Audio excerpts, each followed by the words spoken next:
तो तुम इतने दिनों से इसलिए भाग दौड़ कर रहे थे, और मैं समझ रही थी कि इतने सालों के बाद आए हो, पुराने दोस्तों से मिल रहे होगे या कारोबार के लिए जगह ढूंढ रहे होगे, लेकिन तुमने तो सबको ही परेशान कर दिया। सच कह रही हूँ, ये भी कोई जिद है तुम्हारी? नानी, आप एक बार चल के देख तो ले। अगर आपको अच्छा ना लगा तो कोई और घर देख लेंगे। ओके? तो तुमने फैसला कर लिया कि तुमने यहाँ नहीं रहना, फिर मेरी पसंद नापसंद का क्या सवाल उठता है? जो तुम्हें अच्छा लगे वो कर लो। मेरे लिए तो इस घर के बाद सब कुछ बराबर है, चाहे महल क्यों ना हो। नानी, हम ऐसा क्यों नहीं करते, जुनैद भाई की शादी करवा देते हैं, फिर जुनैद भाई अपनी बीवी के साथ उस घर में चले जाएंगे और हम लोग यहीं रह लेंगे। ये भी खुश, हम भी खुश। नहीं फरिया, ये क्या बात है? भाई जाएंगे तो सब इकट्ठे जाएंगे, वरना कोई नहीं जाएगा। इतने साल आप सबके बगैर रहो, अब अलग नहीं रहूंगा।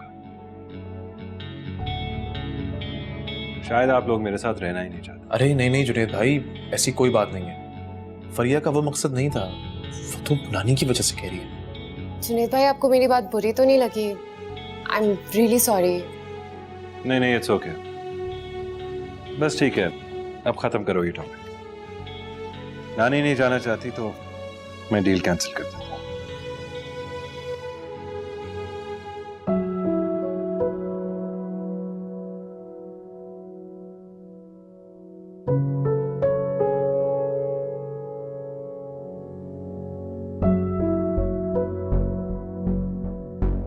रुको जुनैद, तुम्हारी खुशी इसी में है ना, तो मैं तुम्हारे साथ जाऊंगी, बल्कि हम सब जाएंगे तुम्हारे साथ। थैंक यू नानी, thank you, it's my dream. आप घर देखिएगा, बहुत खूबसूरत है। थैंक यू नानी, आप मान गई। क्या है नादरा, तुम एक बात के पीछे ही पड़ जाती हो। मुझे तो तुम्हारी समझ आज तक आई नहीं। इतना वक्त गुजर चुका है हमारी शादी को, लेकिन बखुदा मैं तुम्हें नहीं समझ पाया। तुम्हारे ख्यालात इतनी तेजी से बदलते हैं कि मैं तो कंफ्यूज हो जाता हूँ। आपको दुख है इस बात का भला? क्यों, क्या बुराई है जुनैद में जो आपको इतना बुरा लग रहा है? बुराई जुनैद में नहीं है, बुराई हम में है। और तुम भूल रही हो कि एक बार इनकार कर चुके हैं हम उन्हें, और वो भी ऐन शादी के वक्त। ये तो अल्लाह का शुक्र अदा करो कि इज्जत बच गई। नहीं नहीं, बस अब ये नहीं हो सकता। इस बात को भूल जाओ और माया के लिए कोई और लड़का तलाश करो। माया के लिए जुनैद से बेहतर कोई और लड़का मिल ही नहीं सकता सिराज साहब। खुश शक्ल है, काबिल है, खुश इखलाक है और इतना पैसा कमा चुका है वो। अमार के रिश्ते को इनकार करके हम बहुत बड़ी गलती कर चुके हैं। मैं तो रह रह के पछता रही हूँ। अब देखिए कितनी खुश है फरिया अपने घर में, जबकि वो उसे पसंद भी नहीं करता। अच्छा बस करो ना, दुआ करो कि फरीहा खुश रहे, और इसका जिक्र मत करना आप, मुझे अच्छा नहीं लगता।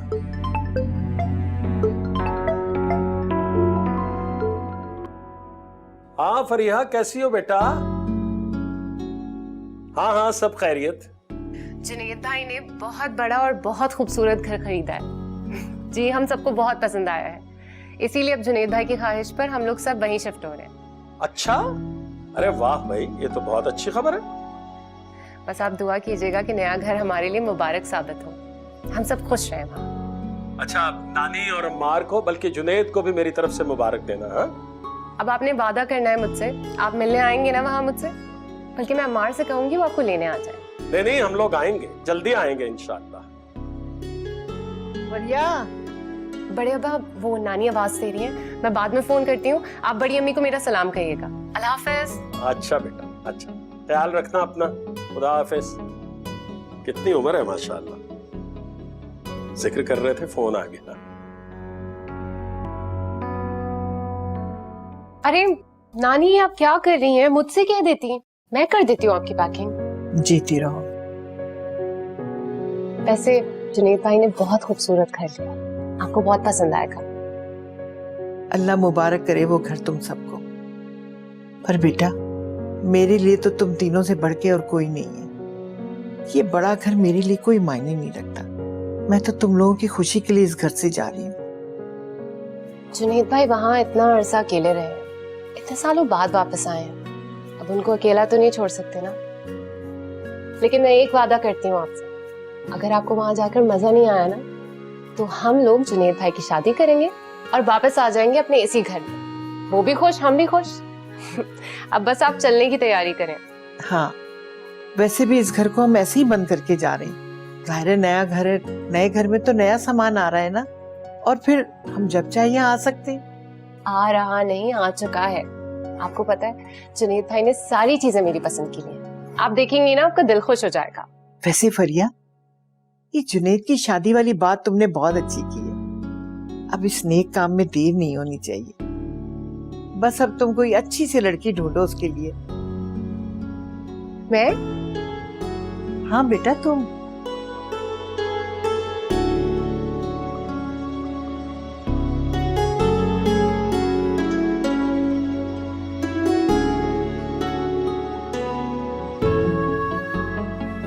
क्या सोच रही फरिया? कुछ नहीं नानी, बस ऐसे ही। आपके ये कपड़े रख देती हूँ। रख दो। वाह भाई, क्या बात है। तो फरिया बड़े घर में रहेगी, बकौल आपकी। कहीं आप मजाक तो नहीं कर रही? मैं क्यों मजाक करूंगी? फरिया ने खुद तुम्हारे अब्बा को फोन करके बताया है कि जुनेद ने घर ले लिया है और वो लोग शिफ्ट भी हो रहे हैं। वैसे फरिया बहुत खुश थी। और अब्बा, उनकी तो दिली तमन्ना पूरी हो गई होगी। फरिया से ज्यादा खुश तो वो हुए होंगे। हमेशा फरिया को मुझसे आगे देखना चाहते थे।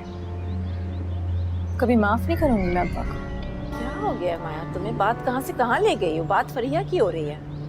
उसे कैसे किस्मत खुली है उसकी, सब कुछ ही तो मिल गया उसे। वो भी आप लोगों की वजह से।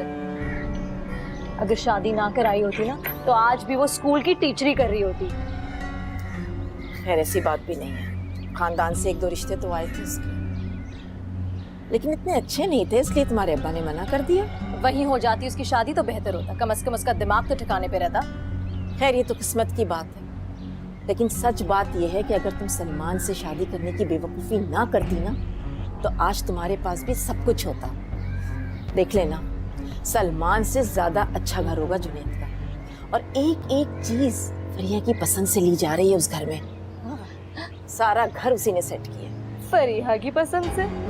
उसे कोई चीज पसंद करने की तमीज है भी कि नहीं? क्या खरीदेगी, क्या लगाएगी? अब तो अच्छे खासे घर का हशर नशर होने वाला है। हम भी तो जाके देखें इसके रंग महल को। जरूर जाऊंगी।